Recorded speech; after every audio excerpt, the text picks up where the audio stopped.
Hey everybody, it's Morgan coming to you live from the lobby here in Montrose, Colorado at Highland Cycles. It is currently 18 degrees outside, so chilly, but not horrible. But it's clear and it's going to get up to like 42 today, so it's going to be a really nice day to ride dirt bikes in our valley. And actually the rest of the week looks really good too. Hey Cami Newman, what's happening? Yeah, the rest of the week looks really good. It's supposed to be like 48 before, like, on the weekend. So seriously, zero reason not to ride dirt bikes, at least here. It's going to be really nice. If you watched our most recent video from, hey Mike Bush, what's happening, Cube? How are you doing, Cube? Oh my gosh, it's good to see you. That is awesome. Mike Bush the second, by the way, is living in West Virginia, I believe. Aren't you still, Mike? You used to live out here, and he's shaped like a cube, which is cool. Cammy, do you have to work this weekend? Because I know today probably you have to work, but Sunday or Saturday you should go ride. John Hill, what's happening, man? But yeah, the weather here. Scott Gross, what's up? Yes, Mike. Yeah, the weather here is cold in the mornings, but perfect in the afternoons. Boo on working all weekend, Cami Newman. She says she has to work all weekend. That's not fun at all. I don't recommend that. So, if you need me to talk to your boss, actually, if anybody who's watching this ever needs me to talk to your boss and tell them that you actually need to ride your dirt bike, shoot me a message, give me their phone number, I will call them. I swear I will do it. I promise. Same thing with significant others. I'm happy to call them and let them know that you need to ride. Honestly, no joke. Gary Loomis, how's it going, man? How's the XR doing? Let me know. We're going to be talking about XRs today, actually. As I said, we are going to be talking about my Baja 1000 experience. I've had 15 days straight working. That's no good. I'm not going to tell Chad not to ride. Well, ooh, maybe I should, because he's still banged up. Corey, what's happening? Cammy, how is Chad doing? And probably I should tell him not to ride, unless you just want him to not ride because you're not riding, and then I'm going to tell him to ride anyway.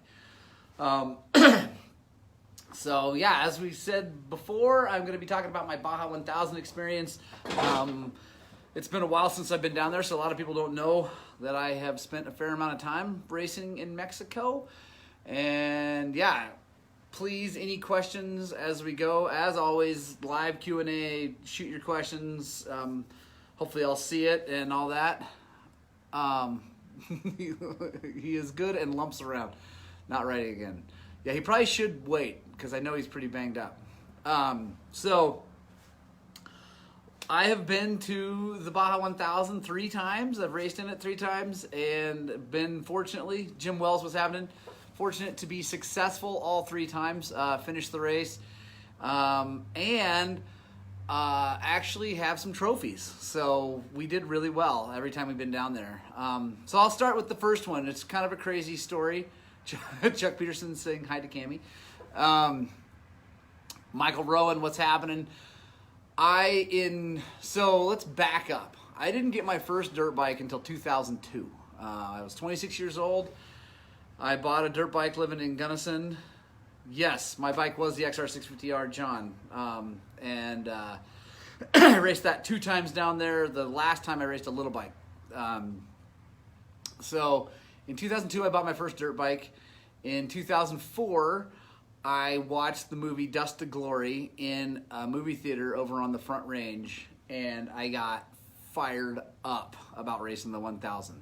I remember watching old videos as a kid about the 1000 and being stoked about it, but when I watched, hey Ricky, what's happening? When I watched Dust to Glory, I got super fired up, and I decided literally that day, I walked out of the movie theater. I called my wife, who was back in Gunnison. I said, Ruth, I'm going to race the 1000. I'm going to do it solo. I'm just letting you know that now before I come home so you know what's going on. And she's, in classic Ruth Spradling fashion, said, hey, Chandler Henley, what's happening? in classic Ruth Spradling fashion, said, okay. She really had no idea what that meant, or what that would actually launch in my life. So I said, okay. I came home. I found a used XR650R because that was the bike that everybody was racing. I bought it for, I think, $2,000. William, what's happening, man? And I bought that thing, and I decided I'm going to go racing. So I bought it. I started learning how to ride it. I had 2 years of riding in my life. 125, nice, Chuck. You raced a 125. So I raced a 250F in the 1,000 in 2010, which is same class, not nearly as exciting as the 125. And anyway, I bought the thing. I decided I was going to ride whatever. Life goes on. I'm making plans. I'm going to do it. 2005 comes, and the summer of 2004 comes, and I meet a dude up on just on the top of Star Trail. If anybody knows where that is, near Taylor Park. I meet this guy on an XR400, and we start talking. Long story short, because it's a really long story. And by the way, quick plug for my personal blog. If you go to my blog, it's just T. Morgan Spradling, author and something dad, or anyway, on Facebook. Hey, Mark Bloom. The whole story's there for, well, anyway. But, so I meet this guy. Long story short, turns out he's raced 1,000 a whole bunch. Finds out that I raced John Bowman. I'm planning on doing it. He's like, you need to stay in touch with me. I know lots of things. We become friends. That's a really important thing in the long run. I find out he's raced it in the 20s of times back then. Matt Larson, how's it going? I move on with my life, whatever. 2005, my wife and I decide to go to Mexico to watch the 1,000 to kind of get an idea of what this whole thing is like. We go down, and it's a loop race in 2005, which is the same as in the 03 race, which was chronicled in the 04 Dust to Glory. It was a loop race back to Ensenada. 05's a loop race. We go down and watch it. I'm super fired up. Tons of crazy stories about meeting famous people. Saw Chip Foose down there. All this cool stuff. My buddies who I'd met in Colorado were there. Got me introduced to Bruce Ogilvie, Johnny Campbell. It was super, super cool. Have a great time. My wife and I get all of our stuff stolen, like all of it, out of our rental car, and had to go back to the United States and buy stuff and spend. It was crazy. So as 2005 is moving along, my wife and I find out that she's pregnant.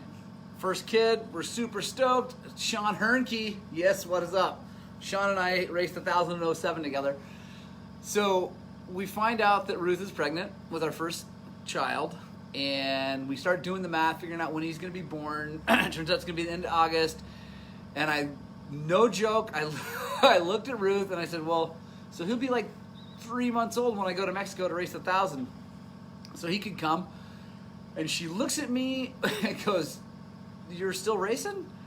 Oh, yeah, I bought the bike already. I already own the motorcycle. I gotta go.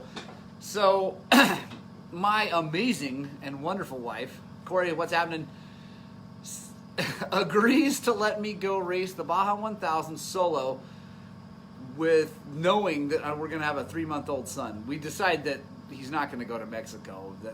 That was not a good idea. The Ruth is going to stay home with him. But so 2005 progresses. I have my son, my beautiful, wonderful son Thomas, in August, the end of August, and I continue preparations, trying to get the bike ready. And by getting the bike ready, I mean I'm like changing the oil and looking at bolts and things and Loctiting things. It's a bone stock XR650R, 2002, stock suspension, stock everything. I did put a steering stabilizer on it. Willie Watts, what's happening? Put a stabilizer on it. That was probably the most money I spent on it. That and a light, but I didn't upgrade the stator, so I put this big halogen light on it that would just dim really bad when you rolled off the gas, so it was kind of worthless. and it wasn't very bright when you were on the gas either. So I Coffeyville, Kansas, right on Sam Key. So I'm I've got this motorcycle. It's bone stock. My buddy Fritz, who I was working for, Fritz Cadlick, shout out to Fritz and Gunnison Motorsports, who I used to work for, knows all the people in the motorcycle world, and he's never raced 1,000, but he knows everybody who has. Good friends with Larry Rossler, and he's like, dude, you're an idiot. You know, you're probably gonna die down there, but well, you know, have fun. He gave me the time off. And my buddies in California who I'd met earlier were sending me information on how to get ready. And I had decided that on the bus, nice, NYC. Say what up to the Big Apple for us, Matt. So I decide I'm going to take off like the minimal amount of time. I got friends that are going to go with me for free, and I'm going to help them like pay for stuff, but you know, and they're paying for their own way, all their own gas, all this own stuff because they wanted to help me out. I decided I'm going to take off just a tiny bit of time, and I'm going to pre-run the first 100 miles of the race, and then I'm going to go race it. And again, you got to understand, I've been now, at this point, riding a motorcycle for a totally, absolutely. I've been riding a motorcycle for a total of 4 years at this point. 4 years. I've raced like 3 things ever, hair scrambles, you know, hour and a half, 2-hour races. And now I'm taking an XR650R to Mexico to race it solo for 1,000 miles. And that year, by the way, 2006, check it, if you're doing any fact checking, was a full peninsula run. It was 1,047 miles, I believe, that year. And I'm going to pre-run the first 100 miles, and then I'm going to be good. And, oh, by the way, I didn't have a pre-run bike. I'm just going to take the race bike, run it 100 miles, come back, and then go race the thing. I've hired Baja pits to pit me, and I got 3 guys who have also never been to Mexico or pitted for a race that are going to chase me down the thing. It's a recipe for disaster, honestly. I call my buddies Bob Wadlow and Richard Jackson in California, and they're like, dude, you're an idiot. You need to come down here and pre-run with us beforehand because you're seriously going to die out there if you don't know what you're doing. So I asked Fritz if I can have a little more time off. He says yes. I asked my wife, hey, by the way, can I leave another week early with this new child that we have no idea how to take care of and go to Mexico? And she says yes. So I pin it down there. I drive all night with my buddies. We get there. Lloyd Beck, what's happening? We get to Ensenada. I meet the team. They're like, yeah, there's this girl that's going to solo too. Her name's Anna Cody. You may know her. I'm like, I don't know, Anna, whatever. Sure. And meet us tomorrow, 6 o'clock in the morning. Get ready to go. Also, I had borrowed an XR400 as a pre-run bike from a friend. He let me borrow it to take it to Mexico. So that night, I jet the bike, the pre-run bike, in the parking lot. I guess at, I don't know, didn't know what sea level jetting was and anything. Get up at 6 o'clock the next morning, meet everybody. There's this chick, Anna Cody, no idea who she is, and she's got an XR650 as a pre-run bike. Matt Simpson, what's happening? And it's all like super, like, it's hammered XR650 that she's riding, but like really fancy. I'm like, who is that? Whatever. Some girl. So we take off, and we go down the road for quite a way. They are the best. Kelly. Lars Erickson, what's happening, man? And we take off down the road, and everybody's just flying down the road, and I'm on an XR400 with mountain gearing, like way behind. We finally get to the off-road stuff, and I've met Anna. I don't know who she is. Okay, whatever. And we get to the old Portositas Road, and this is the only pre-run story I'll really go, and then we'll go into the racing. But we get to the old Portositas Road. We've got 2 gallons of gas each on our back because the gas station in Gonzaga is supposed to be out of gas because of a hurricane. And we look at our friend Bob, who's like, yeah, you guys go down this road. I'm taking the pavement around. I'll meet you at the end. I'm like, what are you talking about? It's a pavement. This is a dirt bike race, man. We're pre-run for a dirt bike. Don't you want to ride dirt bikes, like, on the dirt? And he's like, yeah, have fun. Proceed to pre-run the old Portositas Road. And that's Puertecitas, if you want to look it up online. Puerto, like a door for Cita. I don't know what Citas is. It's a name or something. Anyway, it is the most hateful 30 miles of earth you've ever seen. It's whoops. I'm not joking this deep because they're buggy whoops and truck whoops made out of rock and sand and dirt all mixed together. And it is seriously the worst piece of dirt ever. And here, Anna and I riding through this with 2 gallons of gas each on our back. Mine's spilling onto my back and burning me. Good, high-quality Mexican Pemex gas is all over my back. We finally pour the stuff in. During this whole thing, I'm watching Anna ride, and she is killing me going through these whoops. I mean, smoking me. I'm like, who is this woman? And it's crazy how fast she is and how slow I am. We get through the thing. We end up pre-run for 4 full days. We have a ton of fun pre-running. I come to find out, yes, goat fajitas.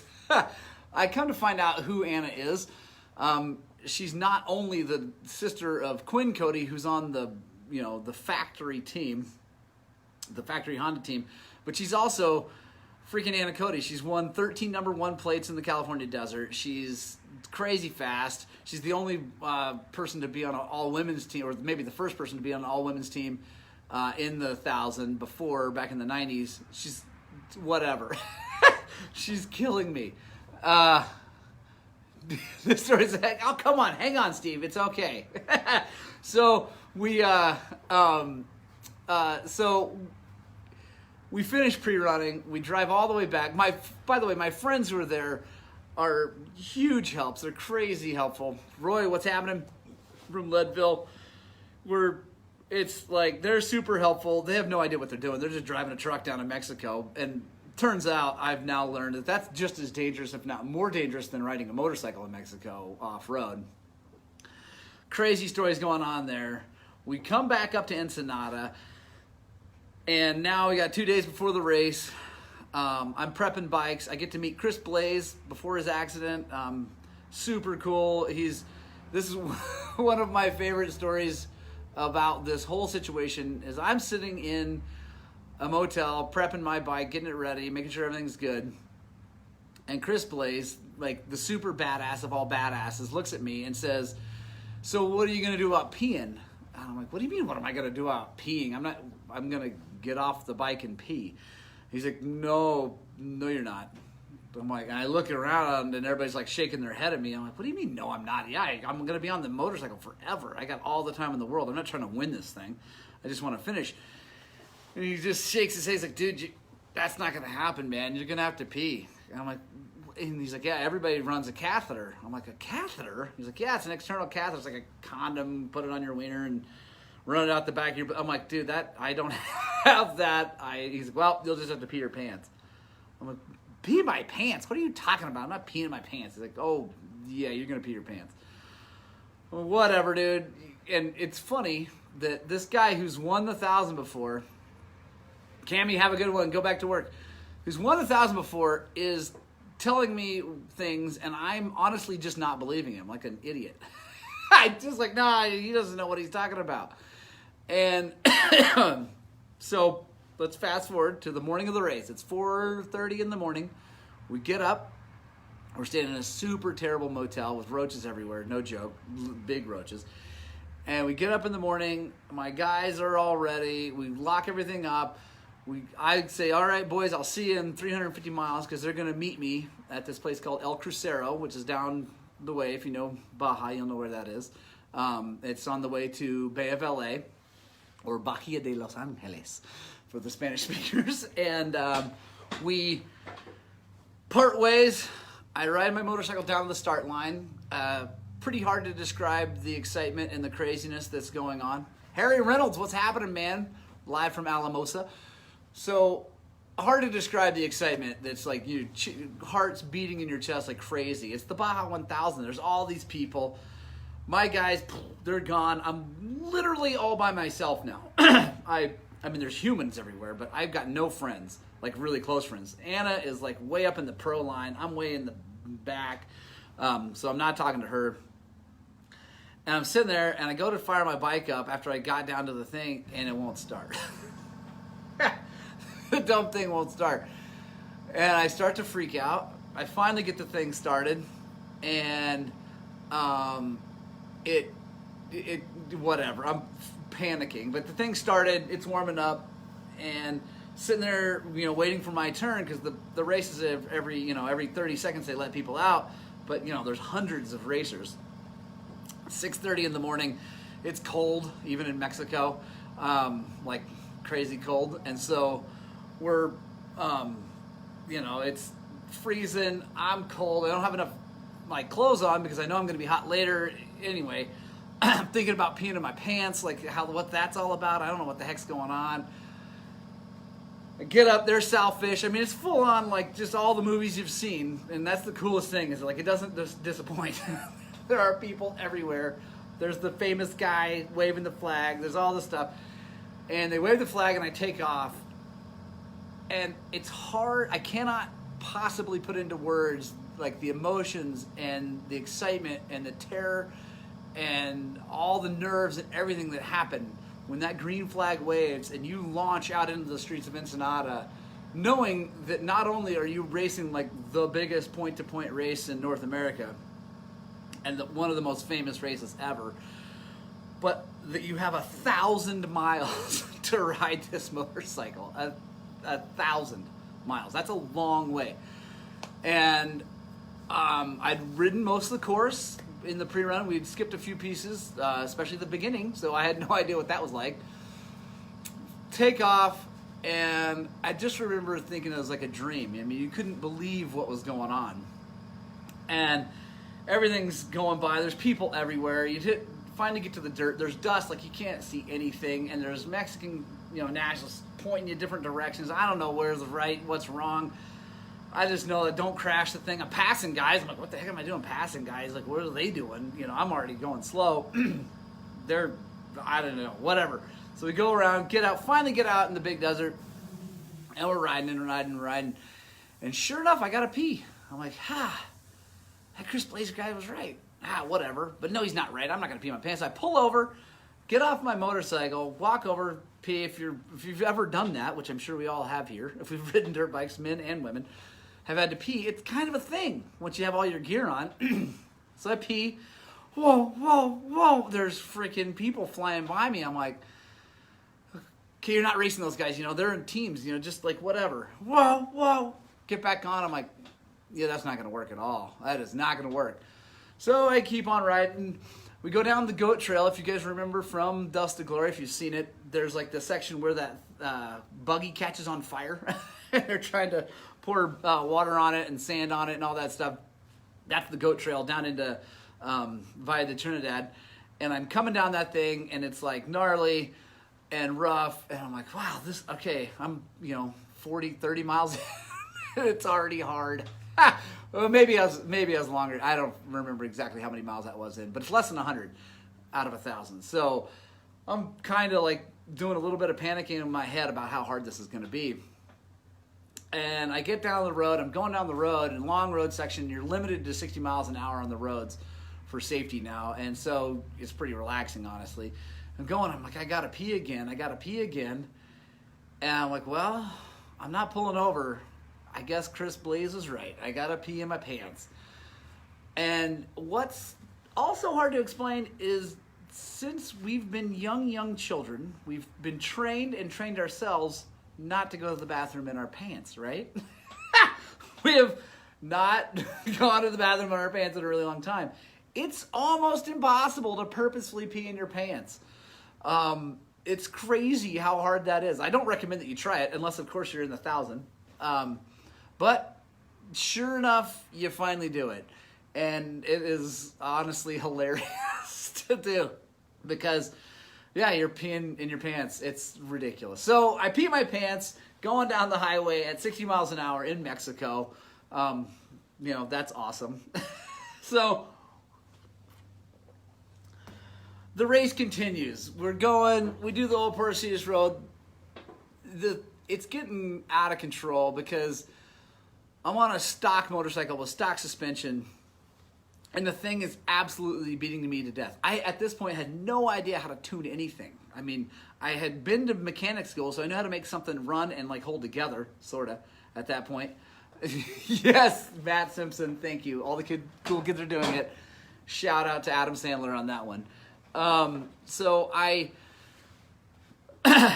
I'm going, and the thing is just killing me. The bike is killing me. I mean, I'm having zero fun at this point. I'm 200 and something miles in. I'm having no fun. I'm getting passed by everybody. I mean, it's not any fun at this point. I get to El Crucero. I've had pits already, gas and stuff like that. I get to El Crucero about 350 miles in. There's my chase guys, and they come run up to me. They're all fired up, excited, because here I am. And I'm not excited. I've got the worst look on my face. Everything's going south, and they can see it. And I get off the bike, and they're like, "How's it going?" I'm like, "It's all right." And I sit down in a chair. I'm like, "Something's wrong with the suspension. You guys got to back everything off. Open up the clickers all the way. I don't know. It's terrible. It's beating me up."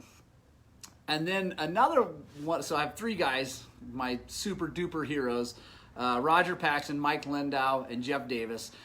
Three of the best friends any human could ever possibly hope to have. Mike, I think it was Mike, comes up to me, leans into me, and goes, "Morgan, hey Charlie, what's happening, man?" "Morgan, I got bad news." I'm like, "God, what bad news?" And he's like, "We forgot the extra wheels for the tires." And I'm like, "What?" At this point, I had no idea what a moose was. I had no clue what a moose insert was. I'm running tubes, and these guys have the only other set of wheels with tires on them. I didn't have money for real pits, so no one else had tires for me. We had a plan to change it halfway, which is about San Ignacio. And he tells me that they don't have the wheels. They're gone. And I'm like, what do you mean they're gone? He's like, I think we left them in Ensenada.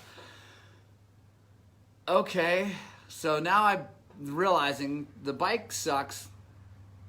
I suck. I got no extra tires. I got no way for, if I get a flat, I'm screwed. And I still have 700 miles left. That's awesome.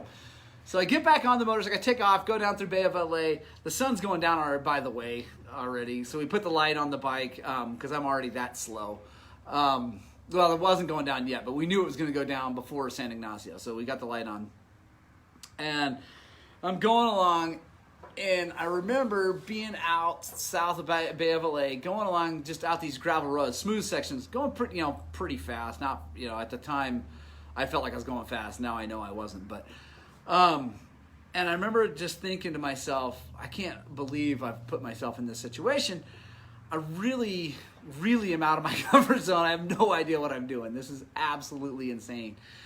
And I go along. I finally start getting passed by trophy trucks. And that is another experience that now, I mean, they've separated things now, and the bikes start way ahead of the trucks, and at night, and the Baja 1000 has changed completely now.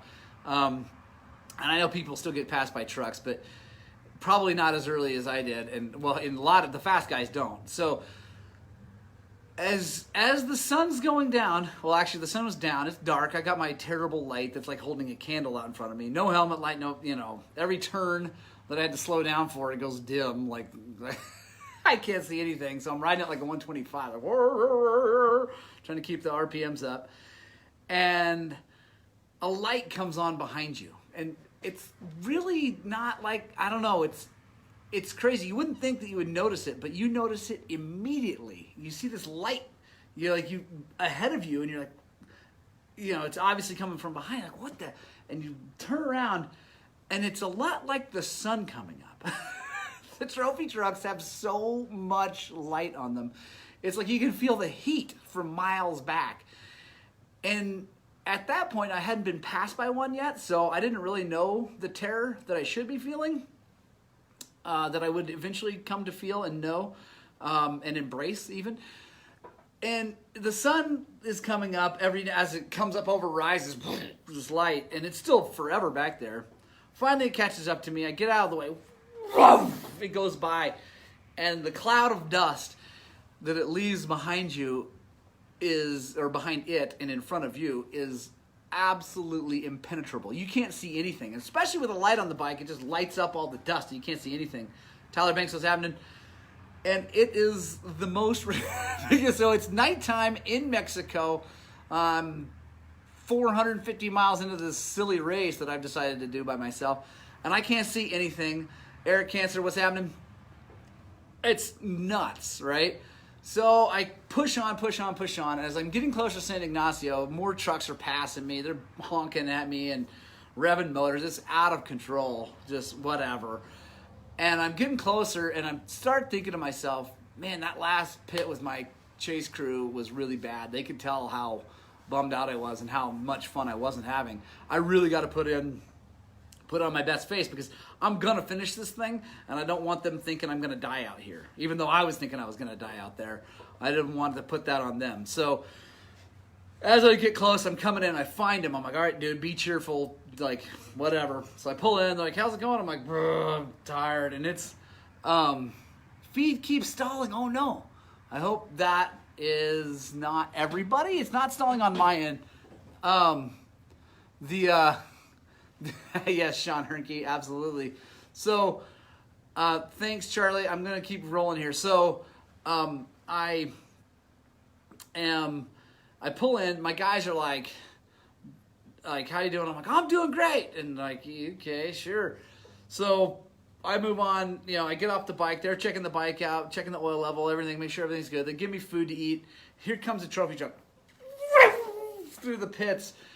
And, they're like, they're all excited to see trophy trucks. And, they're, yay, trophy trucks. And I hate them by this point, because they're passing me and they're terrifying. And they're ripping past me. And as the one goes by, I take an opportunity to make a joke that I still love. And it goes by, and I look at my friends, and I'm like, hey guys, I'm like, what's up? I'm like, every time one of those trucks go by, all I can think is, man, that guy's a pussy. Sorry about the word. If that offends you, whatever. I'm offensive. Anyway, I started making fun. I'm like, those guys just sit down. They got rebreathers. They got fresh air. And so we all start laughing. We're all joking about how ridiculous I am to be on this dumb motorcycle, but how soft it is being in one of those. So I get back on the bike. Now I've got a renewed confidence in my situation that I'm like, heck with you guys, I'm finishing this dumb thing.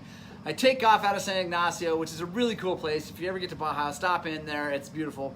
And I blast on down, and it's actually a really fun section. It's smooth. There's some whoops, but they're sand whoops, and they're really kind of fun. We got the bike working better, so it's all good. I'm going along, and then I have one of the greatest moments of my Baja career. As not a great career, but it's happened. So I'm going along, and I see a truck out ahead of me, and then I realize I'm getting closer to it. I'm like, what the heck? Why am I? And I'm getting closer, and then all of a sudden I realize it stopped, and it's over on the side of the track, and clearly broken. It's not, the lights are on, but it's not moving. And I, like the smart ass that I am, I pull up, and I lean in the window, and of course they wheel around and look at me like, and I'm like, is there anything I can do to help you guys? And the number of swear words that came out of their mouths after that, after the dirt biker asked if he could help them, was hilarious. So I take off, go on down the road. Things are going, it's craziness. Eventually the sun comes up.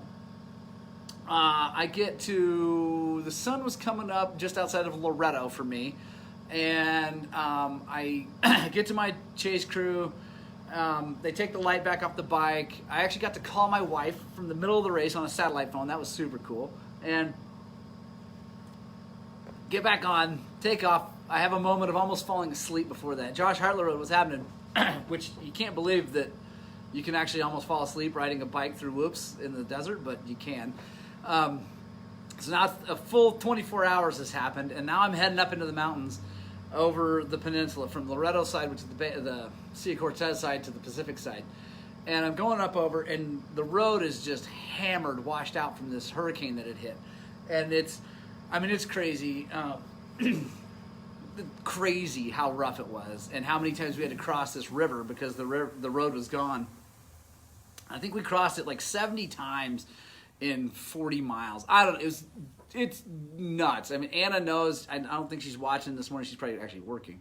And it was a million crossings in a million miles.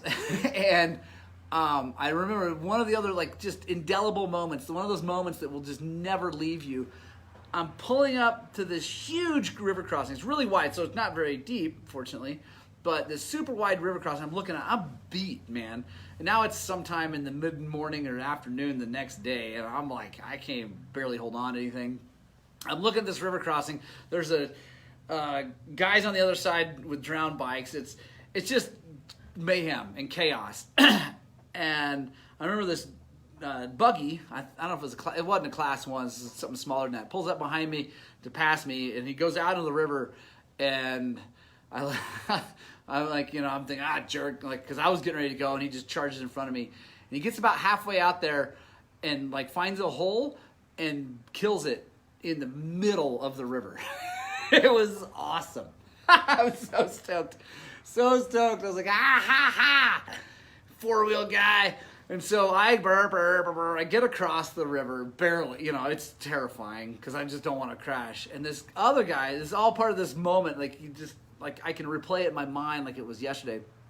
This other guy waves me down, and he's like, hey man, do you have a spark plug wrench for an XR650? I'm like, what? Yeah, of course I do. I'm thinking in my mind, of course I do, but you don't? And he's like, no, I drowned my bike, I gotta get the water out. I'm like,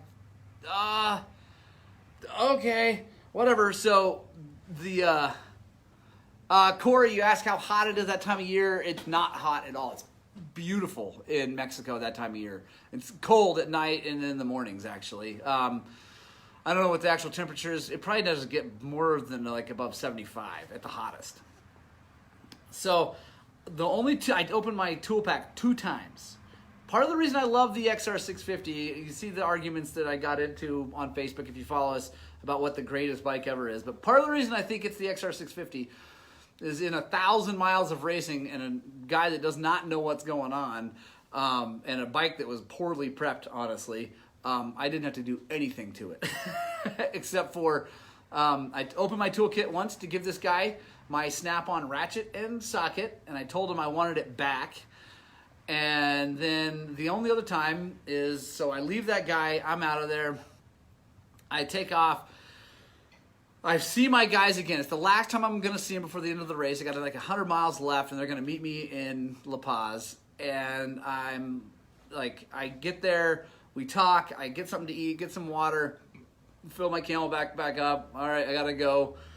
I don't even think about the fact that the sun's going down. I didn't even notice that the sun was starting to go down, and I still had the stock light back on the bike. So I take off, get into the silt beds, the huge silt beds, the monster truck eating, trophy truck eating silt beds, and I go out into them. I won't even try to describe silt. It's like liquid dust. It's the hardest crap to ride through I've ever been in my entire life. It's easier to ride through fender deep water than it is silt. It's crazy. So I make it through the silt beds. Now it's getting dark, and I realize I got no light, really. I have a stock light that doesn't work really well, and it's aimed straight up in the air because we were worried about it. So I stop, and I'm just like, I gotta, it's dark now, and I'm trying to aim this light. And the only other time, thanks, William. The only other time I've ever opened my tool pack, the whole freaking race, the only time is to pull a Phillips screwdriver out and aim the stock light on an XR650R. If anybody's ever owned a 650R or any really stock headlight on any motorcycle, like off-road motorcycle, it's like literally, okay, not literally, it's figuratively like holding a candle in front of the bike. You can't see anything anyway. I'm trying to tune the thing, and I get in, and it's going down, and up pulls this dude on this really shiny, yeah, I know, the phone rang, I don't care. We're not open yet. So the thanks, Matt. So this guy pulls up on this really nice looking Honda with a really good light on it, and he stops ahead of me, and he waves me to come forward. I'm like, what? I'm like, nah, and I'm telling him, go, no, what, I got it. I'm like, give him thumbs up. I'll figure it out. I'll get out of here. And I'm trying to get this thing aimed, and I'm whatever, and he's just sitting there, and he won't move, and he keeps waving me on. I'm like, so I get the light aimed as you can't see anything. And now it's dark, Yeah, absolutely. Moto Minded. This is long before Moto Minded existed, I think. This is 2006. And I seriously had zero money. I still have zero money because of motorcycles, but I have a lot nicer motorcycles now. So I got this 8-inch, I had an 8-inch Intelligent. Now I got this stupid little thing with a plastic lens. It's all fogged up anyway. So I get on the bike, I'm taking off, and this guy who doesn't say a word, not the whole time, he hasn't said a single word to me except for wave me on, pulls in behind me with this bright freaking HID and gets right behind me. And the course, if you've ever raced it, if you've ever been down there, from like going down into La Paz, does this other goat trail thing that's this gnarly 2-track, and it's gnarly, huge big holes in it, big drop-offs. Thanks, Jim. Crazy stuff. And I mean, I've already been down it with a terrible light on my 400. That's another great story, by the way, with Anna following me. So this guy follows me, and he's standing behind me. He could have blown me out of the water and taken off with that good light, but he didn't. He stays behind me and basically saves my butt and gets me down to the pavement. And I get down to the pavement. There's my guys. You know, I got another few miles to get into town to the finish, but there's my guys waiting for me, and they're freaking out because I was like a long time getting there. And they've been up for a million hours too, right? So, thanks, man. And they're freaking out. Like, I finally realized, like, it all comes together that I'm going to finish this thing. I'm actually not going to die out here. I'm going to finish this dumb thing. I'm freaking out. And look at those guys. And here pulls this guy up that saved my ass. And he pulls up next to me, and I wave him down. I'm like, I got to give him a hug, man. I'm freaking out. I'm crying. Like, it's a very emotional situation. I turn around, and I give this guy a hug. I just grab him. I'm like, thank you so much. You saved my life. Thank you, thank you, thank you. And I look in his goggles, and he's Japanese. He's this freaking Japanese guy. He doesn't speak a word of English. I'm like, and he just nods, and then he waves me to go ahead. I'm like, no. Now I'm on the road, dude. You get to win this race. Like, I don't know where you are, where you started, but you get to win today because you saved me from dying in the desert by myself. You get to win. I'm coming in behind you. That's all there is to it. Competition is out the window now. I just don't want to die. And you kept that from happening, so go. So it takes out, turns out the guy is a Honda employee who, manufacturer from Japan, who comes over every year and races, and he was racing solo too, and was seriously one of the most benevolent, nicest thing that's ever happened to me. I mean, it was just so cool to have that happen. I was so stoked. So I finished the race. You got to understand, I've finished the race. I go in, there's still I'm 36 hours on the motorcycle. 36 hours of racing, if you can call it that, to get there. I'm still under the time limit, so it counts. I get to count as a finisher. And there are people everywhere. And they're cheering me as if I've done something amazing, like as if I'm one of the winners, man. Eric, I never did get his name, unfortunately, and I wish I had. Someone out there, hopefully someone watches this and knows his name, because I guess he used to come every year. I don't know if he still does. And he's obviously a wonderful man. So there's people cheering, it's crazy. You're on the finish line. It's now night again. So I've raced from 6:30 in the morning, all that day, up to the next 6:30 in the morning, all that day, and into the next night. And there are people partying, and yeah, I don't know his number though, Eric, unfortunately. So we can figure that out. That's a great idea. And so there are people partying. They're asking for my signature. And it's I'm signing babies' shirts. It's Talladega Nights, I'm signing kids, signing heads, signing whatever. They're taking pictures of me, and the whole time, it's funny.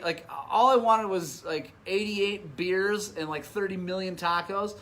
But the other thing all I could think about was the fact that I have now peed my pants countless times. I'm covered in urine, dried urine, and I'm in the people running around. It's craziness. And it's, and I just remember that like my guys finally get to me because they had to go park and come in and find me. Guys finally get to me. We're hugging. We're free. You know, like no one can really believe it because it was one of the largest undertakings of my life, and I just basically did it off the couch. I had no idea if it was going to work out, and we pulled it off. And I say I didn't pull it off. We pulled it off. Those guys, my chase crew helped. The guys from California helped me. Shake and bake. My guys from California helped me prep the bike. The bike never would have finished if I hadn't met those guys on Star Trail outside of Taylor Park before that race. I wouldn't have pre-run the whole thing. I wouldn't have had the bike prepped right. I would have broken it all came together in this crazy thing. So the next day we go, of course, the other thing, I fall asleep that night with a beer and a taco in, one in each hand. Fall asleep, get up the next day. We go to the awards ceremony, and I'm walking around before the actual awards, and no joke, I find the dude who I loaned my ratchet and socket to. And thanks, John. And the guy's got my ratchet and socket. And he's like, dude, I was looking for you. Thank you so much to save my bacon, man. I got the water out of the bike. I'm like, oh, awesome. So we, it all goes on. I get like one of the most amazing moments of my life is that night. It's the awards, and all of the solo finishers, and I don't know how many. There's just I don't know, maybe 16 that year or something like that. And I think I was 11th, so not very good, but I'm still there. They let us all come up and like handed us a microphone in front of all these people and got to say thank you. And it was the coolest thing ever to stand on a stage in front of like all the heroes of our sport are out there. I mean, Robbie Gordon, it's everybody, right? And they're all out there, and to get to say thank you and like have them hand you a trophy in front of it's the coolest thing ever. And something obviously I'll never forget. Something I wish I had video of, but I don't because I did have a cell phone, but I didn't use it like I do this one. I wasn't a teenage girl back then. But so yeah, it was one of the most amazing things ever. Super duper duper cool. And honestly, I highly recommend it to anyone out there that wants to try to do something big, because I do believe the other thing about that, the whole situation, is that what that gave me in confidence after I finished that thing and we pulled it off and I didn't die and the motorcycle made it, even though I didn't prepare and I didn't really know what I was doing, that confidence boost is what led me here today to right now to own this shop. Because after that, I was like, dude, I can do anything. Like, if I can pull that off, I can do anything. And here I am. So Eric said, how old were you when you did the race? I was 30, let's see, so it was 2006, 31 years old when I did that. I am going to do it again. Jim Sones, if anybody has ever heard of Jim Sones, I think it's Jim. Sones is definitely his last name. He won the solo race that year at some redonkulously low time. And he was 40 or over 40 when he did that. So no reason to not do it. Yeah, no flats, 36. Thank you for mentioning that. No flats, 36 hours. So yeah, I love mooses and I don't like flats. And Eric Croy, what's happening? The amazing, I put enough air in the freaking tires that I did not get a flat the whole time. Oh, by the way, those tires were slick. 1,000 miles of riding in Mexico, they were basically just round balls. Yes, I was just a kid. It was epic. Just absolute craziness. So yeah, there's my solo Baja 1000 story. Thank you so much for tuning in and listening to that. I hope you guys enjoyed that, man. I have so many amazing stories about Baja from in times past. So just a quick, the rest of the story about me in Mexico. We went back in 2007. Sean Hernke, who was watching earlier, I don't know if he's still here, and I had a team. We raced that year was from Ensenada all the way to Cabo, so 1,300 miles. Justin Monroe was happening. That was a blast, super fun being on a team. And then I went back in 2010 with Anna Cody on the, we were on a CRF 250X in the 125 class. We got second that year. That was super awesome. Thanks, John. Thank you for saying thank you. Thank you guys so much for listening to all my ramblings on the internets. Man, I am just thankful for every one of you. I really, really, really appreciate it. When am I going again? I don't know. I got to figure that out. Thanks, Jim. I'm gonna go race in California. I got nothing done. Good. I don't care. That's good. Baja story's good. Thanks, Eric. I really appreciate it. You guys are awesome. Hey, by the way, Punk Rock Club, thank you for sticking around to the end. We had a ton of viewers on this, so thank you all so much. Leave us a rock and roll sign if you're still here. We're going racing. If anybody wants to come with me, it's absolutely 100% sure. January 24th through the 28th, I'm going to be in California, in Lucerne, riding dirt bikes. So I'll be racing on that Sunday, whatever that Sunday is, 27th, I think. Awesome, guys. You guys are awesome. Thank you so much for tuning in. If you like this, like it on the thing, and please, Sean Hernke. Next Sean Hernke, we'll talk about our stories. Like it, share it, tell everybody about it. I really appreciate it. Also, trying to build a YouTube channel. Go to YouTube. It's youtube.com/Highland Cycles. We got stuff there. Punk Rock Club song. What do you think? Sick Boys, Matt, Andreas. Sick Boys would be a great one for the Punk Rock Club, I think. Do outros with that maybe. Yeah, guys, I just can't say thank you enough. It means the absolute world to me that you guys are here. You say things, you make comments. I really, really appreciate it. Like I said at the beginning of the show, the weather's going to be awesome, and I really, really, really, really, really hope that you get out and ride your dirt bikes!